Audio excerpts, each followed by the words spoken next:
Today's video is one that has been in the works for ages now, and it is actually my custom background build with the bioactive enclosure. I did this up for our giant day gecko, who is getting so big that he's going to need an upgrade pretty soon into an even bigger enclosure. But I wanted to show you the process that I did to create the custom background and then to build out it as a bioactive enclosure. And I hope you find this useful. If you have any questions, leave them below in the comments, and I will get back to you as quick as possible to help you with your own bioactive build. Hey everyone, it's Danielle with Danielle's Critters, and thanks to the power of movie magic, we are going to change this this terrarium into a bioactive enclosure today. It is actually a several days process, and we are going to begin with a foam background. There's lots of different ways to make a background, and I've never actually done one before. All of the bioactive enclosures that I've done before have been left with a bare back, which is a totally acceptable option for a bioactive enclosure. The bioactive part doesn't actually need the background, but the background is nice for people to look at. And if you've done a good job, your animal can also gain enrichment from the background because you can offer little ledges or places to hold extra sticks. And we'll be doing a little bit of all of that.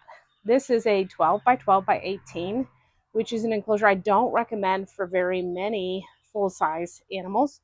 We will be putting our juvenile, really a baby, giant day gecko in here. And as he gets bigger, he will move to a different enclosure. So when you're doing a foam background, the common thing to do is to use the great stuff. And I was going to do that, but it is this ugly gray color. And because you can see it on the back where you can't paint it a pretty color, I didn't really want the gray. So when I found out that Josh's Frogs now makes a black variety, I picked up some of that, and that's what we'll be using for this enclosure. And foaming it out is the first step.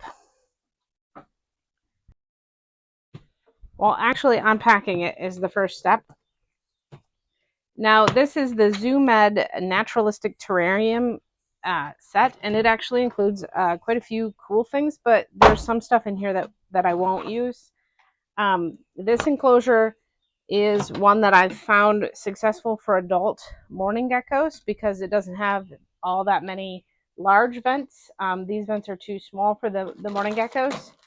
We don't really do fake plants here, so I will not be using that. And I do use a lot of moss, so I am excited that that was part of this, since it doesn't increase the cost any. So for the hood or the dome is fine, but this blue light isn't good for very many reptiles, or at least we don't think it is. Originally we thought that they couldn't see the blue, but now it's believed that they can, and that can irritate their eyes. So we will not use that bulb, but I will use the hood. And then there's some sample vitamins, and there's also some cocoa or eco earth, which is cocoa core. And I mix this into my soil. It's a good filler, but it doesn't offer a lot of nutrients for your cleanup crew or your plants. So you don't want to use just the eco earth, or your plants will struggle to grow, and your cleanup crew can die because they don't have enough nutrients. So we will be mixing that in with other things. I'm going to pull out the rest of the stuff and get foaming, and we'll be doing the building process at a increased speed so that you won't be watching hours of me building out the enclosure. I don't know how long it'll take.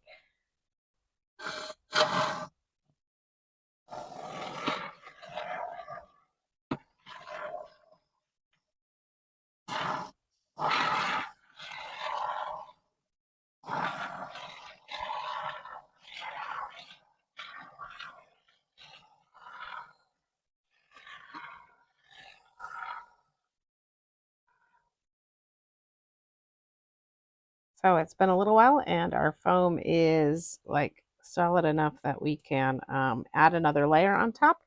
It expanded a lot, and we've lost some of the definition of the shelves as it did that. So I'm definitely going to be adding a couple more layers to get those shelves up there for my gecko. And then tomorrow we'll actually be sanding it down and shaping it all. So here's where we're at after our spray foam has dried, and it has expanded a lot. And I'm going to use some tools to try and get it carved out the way that I want it to look. We'll see how it goes.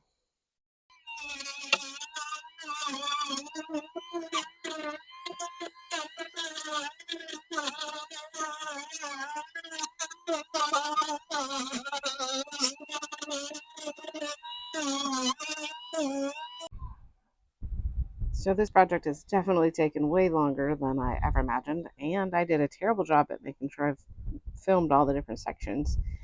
But what we did is we sprayed the spray foam along the back. I used the Josh's expanding foam, and then I carved it using a rotary tool.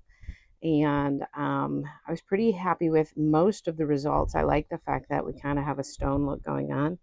The Josh's foams was bubblier than I had anticipated, so we have a lot more air holes than I was prepared for, giving it a little more of a lava stone look than I wanted.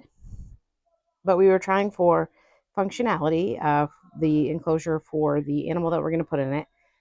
This will be our giant day gecko's temporary home. It is a 12 by 12 by 18, so definitely not something he will live in forever.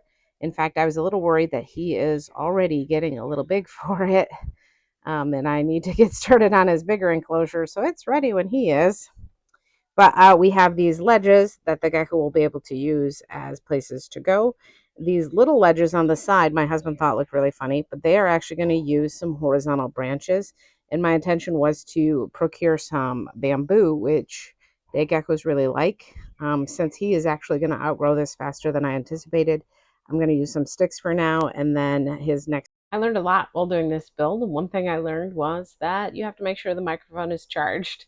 It does not give any indication that it's not going to work, and partway through your talk, it might just stop. So once the spray foam was mostly dry, I started carving it with the rotary tool, and I was surprised a number of times by coming back the next day and finding the foam had eked out of a hole and had created another burst of fresh foam. So this process took a lot longer than I anticipated. Then once everything was dry, I used concrete colorant and put that into dry lock. And then I used the dry lock to seal the foam and to create the colors that I was going for. I did a dark base and filled all those little holes with really dark color. And then I added some shades of brown on top to give it some dimension. Okay, so once your background is done, whatever you've decided to do for your background, you want to start with a drainage layer. I used Leica balls down here, and I actually like the way the lava rock looks better.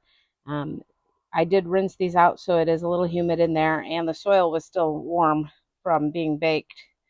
My compost sometimes has bugs, particularly black soldier fly larvae in there, and I don't want wild bugs in my enclosure, so I bake it to make sure. And then I did a mix. This is a mix that I've been making myself.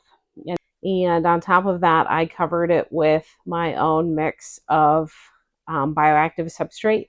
This includes ground up leaf litter, hemp chips, which I found break down really well, and the isopods really like them, and my own compost mix. I was going to mix in that cocoa core, but I totally forgot all about it until I was reviewing this video to put it together. And then I remembered that I told everybody I was going to do that, but I didn't this time. That can also be done to help fill up your substrate. It lets you mix nutritious soil that costs more money in with less expensive materials. Then I set up my hardscape. So I had the sticks that went horizontally, and I had a couple of pieces of cork flats, and I gave him an arboreal feeding ledge that I actually set near the ledge that was created. This does hook on with a magnet, so it can be taken out and cleaned. Once the hardscape was all in place, I added my plants. I have a dwarf peperoma that came in, and I split that into two pieces and planted that in the bottom. And then there's a mother-in-law's tongue and a pothos or philodendron variety is put in the back. And so these things added a lot of life to the bottom, but because they aren't grown in, there was a lot of empty space towards the top. So I added a fake vine in there just to give them some cover while the plants are growing in. Normally, you would want to set your tank up and give it a good month or so to grow and to settle in, and for your bugs to settle in before you add your animal. But I don't ever plan ahead that well, so we are going with the flow and balancing it out with this fake vine. The cleanup crew for this is dwarf white isopods. They multiply really, really well. They do a good job cleaning, and he's not going to eat them all. I will feed him powder blues and dairy cows throughout the coming months, and some of those may or may not escape into the enclosure to add to the cleanup crew. And there's also temperate springtails, and he is all settled in now and looking beautiful.